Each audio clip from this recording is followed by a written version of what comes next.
the violence and attacks on Hindus in Bangladesh is also alarmingly continuing. Hindus in Bangladesh living in fear after arson and vandalism has been going on unabated by extremist radicals. There is no real action on ground and uncertainty prevails. Several Bangladeshi Hindus are being forced to flee as well.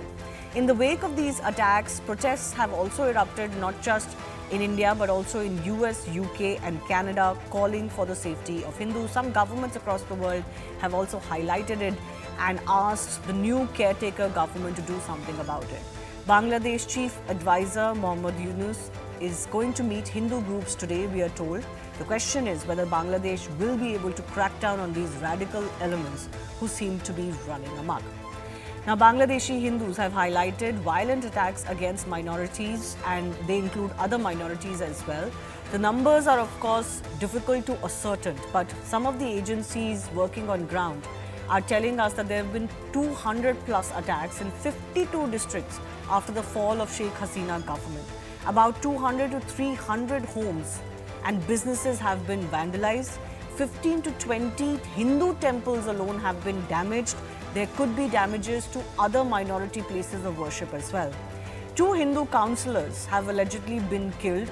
There is no number, of course, as far as how many such deaths have taken place from minority communities, but we're getting to know that there would be well in excess of 40 people who've been injured in these targeted attacks.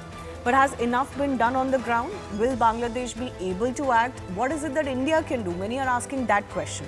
So let me just paint a picture of how India has responded and what Bangladesh is doing. Remember, the Prime Minister himself tweeted, and when he congratulated Mr. Yunus for taking over the government's caretaker role to ensure safety of Hindus. Meanwhile, Yunus, when he took over the government, did say that the attacks on Hindus need to stop, otherwise he will resign. India has also formed a Home Ministry panel to monitor Bangladesh's crisis. What they can do is a little bit unclear, but it includes a lot of security agencies from the border as well, for example, to monitor the situation.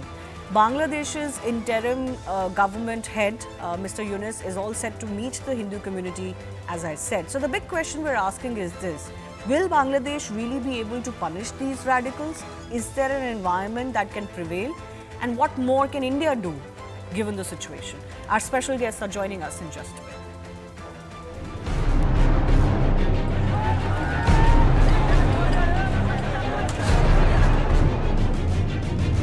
We have gathered here today to protest against the killings of hundreds of minorities in Bangladesh, and we strongly urge the State Department and White House to have lessons learned from 1971 genocide.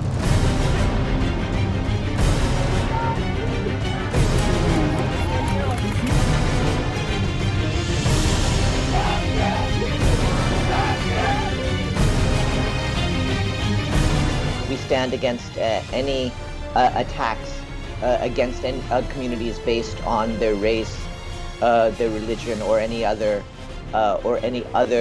discriminatory means.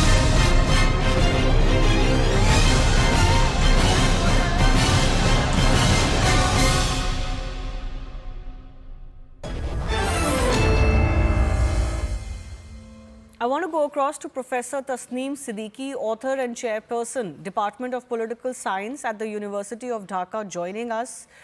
Professor, the world's eyes seem to be on Bangladesh, and certainly there's a lot of scrutiny going on how Bangladesh's leadership is able to act right now. How confident are you that after the warning by Mohammad Yunus himself and after the new caretaker government swearing in, situation will change quickly? Because we are being told that some of these attacks are continuing unabated.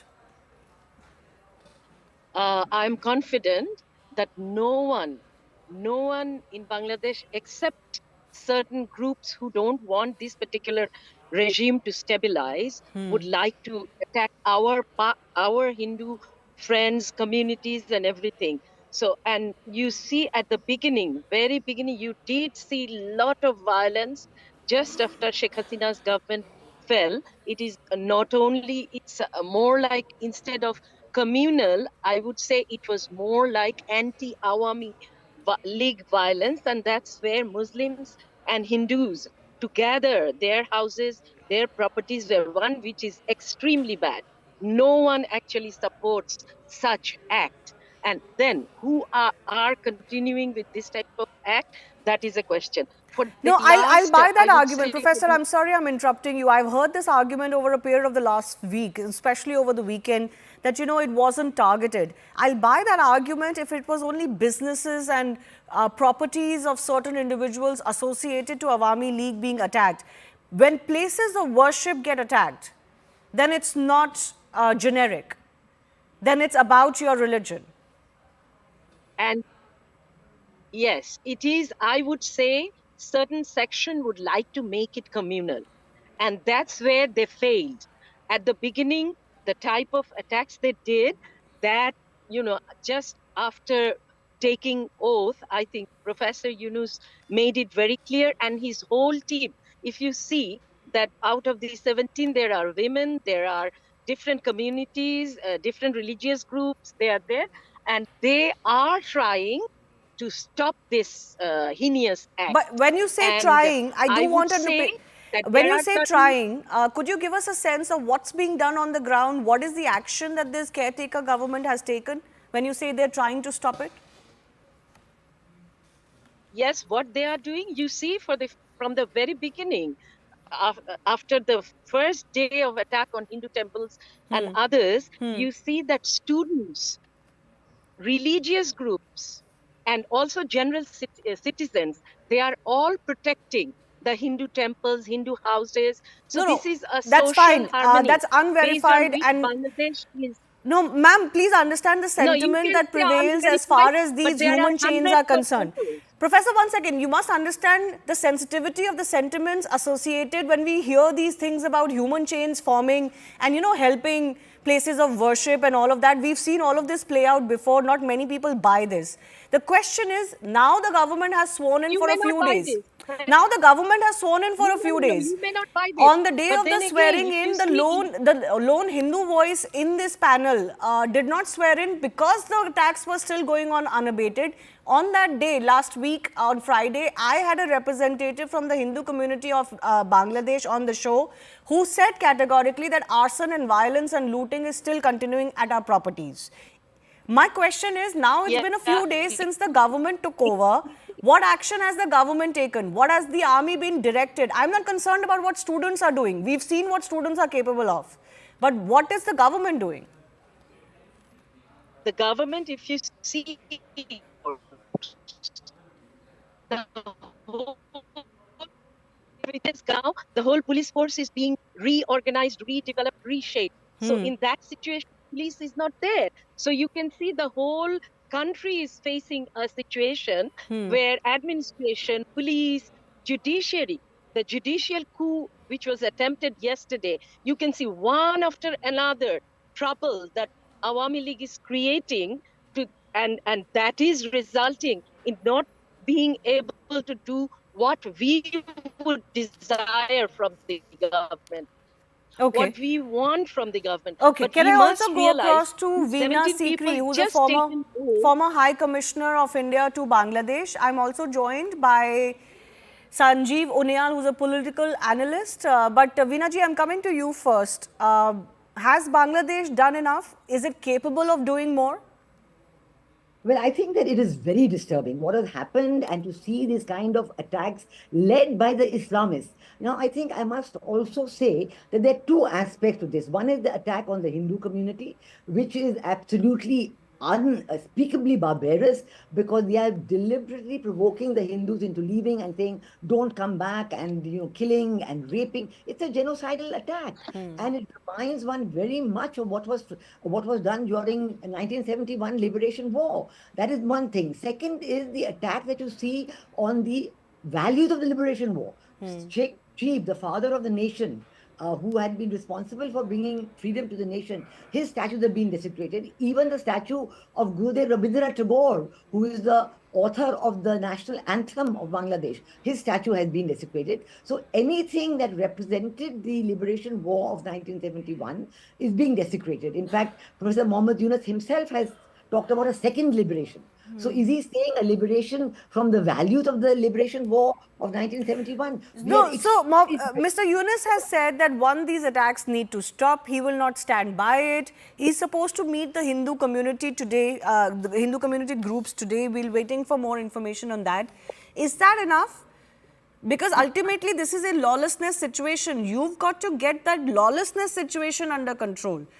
Absolutely, the Hindu community does not feel at all that the lawlessness has come under control. They are in fear of their lives. Their elderly parents have so much feedback from there about the terrible atrocities being waged on them, and they don't know where to go. Whether it is, and in Dhaka, you may say, you're showing a romanticized notion of students controlling Yeah. and I'm sorry to say, it may sound a little, it may sound like you're very cynical, but nobody's buying that. We've seen all of this before.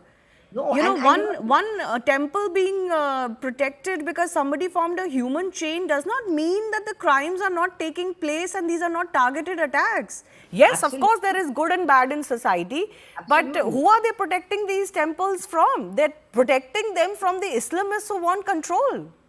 And this is the worry. This is the worry. The values of the liberation war included the safety of the Hindu community. The value of the constitution of Bangladesh is secularism and democracy and nationalism and socialism. These values are being wiped out. And it's wiped out. Yeah, so that's a problem. It's a problem for India. And I want to go across to Mr. Uniyal as well. Mr. Uniyal, several people are very unhappy with this situation. We've seen this play out in our neighborhood again and again and again, unfortunately. And several people feel like, India is just absolutely surrounded by this madness. Are you happy with what the Indian government has been able to do so far? There's not much else it can do. What do you want them to do? Shivani, you forget about the Indian government. But what about the Bangladesh government? What about the administration of that state itself? That is, they have made a mockery of the constitution of Bangladesh. Now they are saying that Supreme Court judge is to be retired. He has taken voluntary retirement. So what is going on? It's really alarming.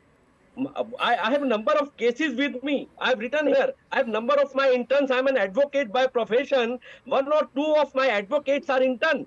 Majumdar, I will not name. He is working with me right now in the Supreme Court of India, but he belongs to Bangladesh. His parents are hidden. So nothing is being done by the new government also. What happened in 5 days? Nobody is bothered. Hindus had been picked and choose as a soft target. Nobody bothered for people was giving you 28 to 30% total income tax. 18% to 10% people. When you were in picture in 1971, then what was the picture? 88%, where they have gone 30 to 40 lakh people have been missing regularly on yearly basis. So I'm quite surprised. That it's a very, very, very serious thing. What Indian government will do, that will take care, will do whatever they step they will take. But what is Bangladesh is going on? They're native. They're doing. They're putting their heart and soul. No, so to build the Bangladesh up to that was a garib country. They were having a beggars bhiksha. They were doing bhiksha, but now they are in very good condition. And the credit goes to the remaining 10, 12, 15% of Indians, only Hindus. So it's really alarming, Shivani. Okay. Veena Sikri, I have 30 seconds left. Can I just ask you, some people have this feeling of inevitability about what is happening. If you're surrounded by fundamentally Islamist countries, this is bound to happen. Hindu minorities will be the first ones to come under attack, no matter what the revolution or the protests were about. And this Bangladesh example is the latest example. Isn't it Indian example is the same? One second, ma'am, I'll come to you. Ma'am, I'll come to you. In the long term, what can we do? This is a civilizational issue, Veena Sikri. Very quickly, then I'll try and give Ms. Tasneem 30 seconds as well. I'd like to say first and foremost that it is Bangladesh which chose, like India, a pluralistic system, a secular democracy. So those values have to be upheld because that is what the constitution of Bangladesh provides for. And I'm glad to see that in Bangladesh, the Hindus have gathered in large numbers, all the religious minorities, the Hindus, the Christians, the Buddhists, they've all gathered together and they're now protesting. They said we're not going to allow it to happen. In US and UK, you are seeing on the visuals you are showing that people have got together and said, save the Hindus. Okay. Because the world has to be a pluralistic place. We in India have chosen pluralism. Whenever anything happens, there is the judiciary, there is the legislature, all the systems of democracy get together to protect those who have been harmed All in any right. way. And that is what has to happen in Bangladesh. It's not happening because the Jamaat-e-Islami wants to control. You Yeah, have a no, person we like have to Zainab worry Sawant. about the long-term prospects, frankly. Yes, absolutely. How long can this continue? Because Yes. this continues to happen anytime there's a change in government or there's a change in the political scenario. The first right. instinct is to target minorities. And who are the minorities in these countries like Afghanistan, Pakistan, Bangladesh and others? They are the Hindus. I'll leave it at that. I've run out of time. I do thank all of our guests for joining us.